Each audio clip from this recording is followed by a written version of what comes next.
Hello, my name's Simon Jacobs. Welcome along to Adventures in Pop. This is episode 6.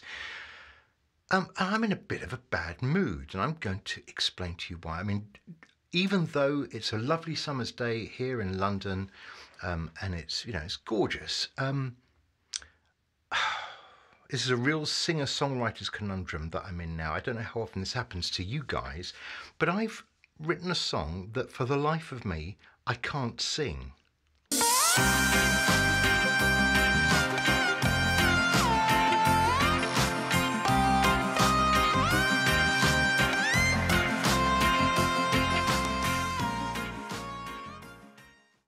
Look, this doesn't happen very often because, I think singer-songwriters, who are trying to find a way of singing the songs they write the songs knowing what they can sing and what they can't sing. They write the songs knowing what their own, range is, what their own kind of singing ability is. So, so we do make it kind of a little bit easier for ourselves. And after all, we know our songs best, and we know how we want to phrase it and put it across, and what we think it's supposed to sound like when it's really good and when it's finished and all the rest of it. So this doesn't happen very often, but I've written a song which I quite like. Good enough, I think, that it would grace my album that's just putting out singles at the moment, which I'm tentatively calling 5. So I'm imagining that it's one of the tracks that should be on there. So I realised that it wasn't quite, sounding at its best, or possibly even the vocals not as good as they should be, or in comparison to other tracks. So I'd always had a kind of mental note that I'd need to go back to the song and probably redo the vocals. So I did. And then I did it again. And then I did it again. Then I changed the key of the song because I thought, oh, I know what it is. I'm singing this song just a little bit too high. If I just bring it back, a semitone even, just a semitone, that will make all the difference. Well, it certainly made some parts of it easier to sing, but it's not right. So I'm struggling with how difficult it is.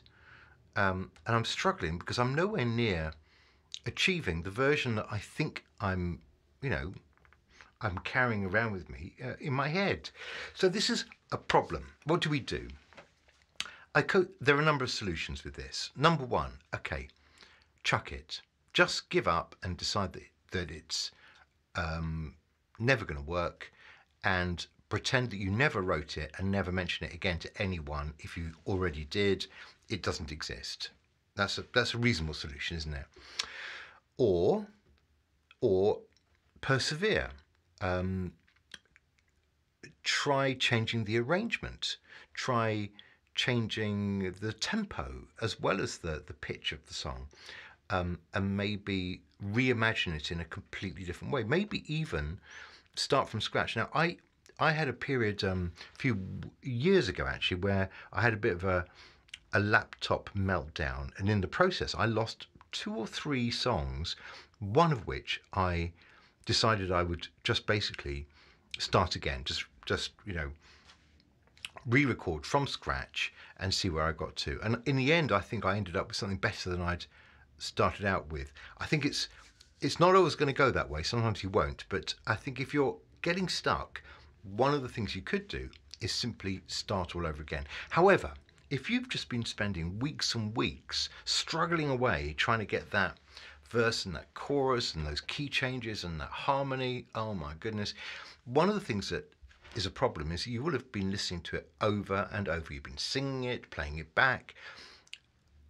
A problem for singer-songwriters is hearing their own music too many times, because you're involved in the writing, then the performance of it, then the production, then all the mixing and the mastering. You're hearing it over and over again, and that can actually drive you mad, completely mad, and lose your objectivity.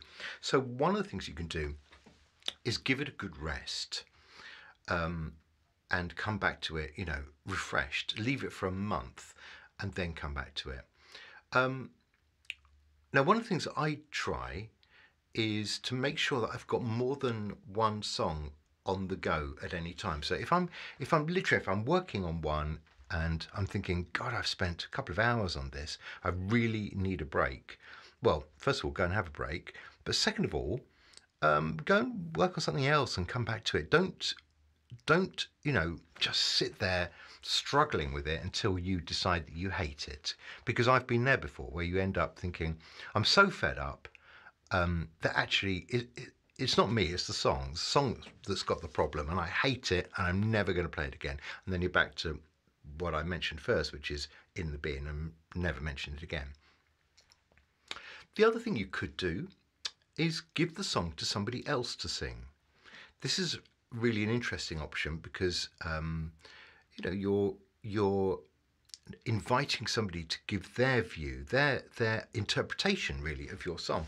Now, if you're not prepared to let somebody else interpret your song, that can be not a great situation because you will end up telling them how you want them to sing it, because you want them to sing it how you were going to sing it if you could sing it.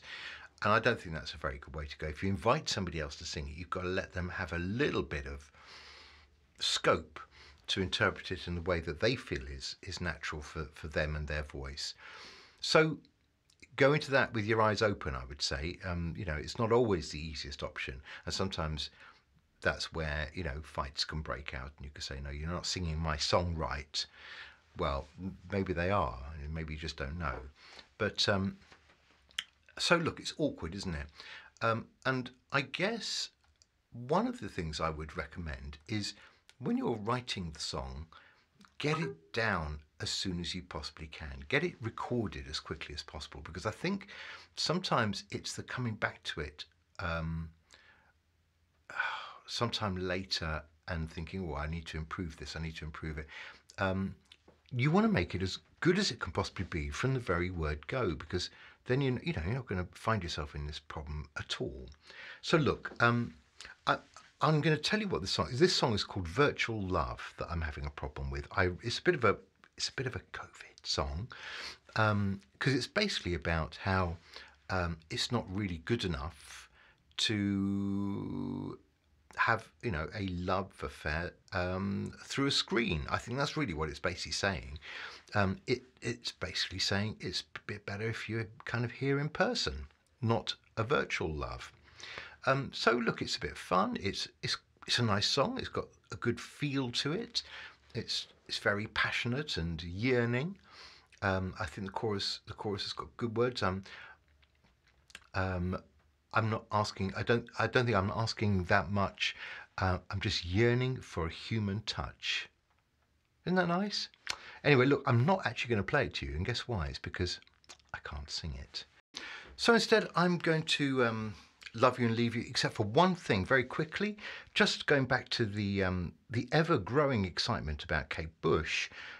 Just to say, look, tomorrow in the BBC chart, and I'm talking about the 17th of June 2022, if you're coming to this video many, many decades later, there's a pretty good chance that Kate Bush is going to be like the official BBC chart top 40 #1 single with Running Up That Hill from the TV series Stranger Things. And I think she's already scored her first top 10 single with Running Up That Hill because of this TV series in America. So I didn't quite realise that she'd never had an American top 10 hit before. It's happening now. Better late than never. So if you're new to Kate Bush, as I mentioned last time, there's a whole ton of back catalogue material and you should go and look at all of it. Well, listen to all of it. I mean, looking is only going to get you so far. So look, we're going to leave it there. Next week is going to be the exciting occasion of the third Goldhawk Foxes single. It's called Going With the Flow, and that'll be out next Friday. And the week after that is another Simon single, another me single, just on my own. And that is a song called Don't Worry About the Government. How prescient is that? Time to go and enjoy a lovely summer's day. I will see you later. And I hope, talking about a song that I can't sing, that I've written myself and is really irritating me, has been valuable to you. Thank you. See you next time. Bye-bye.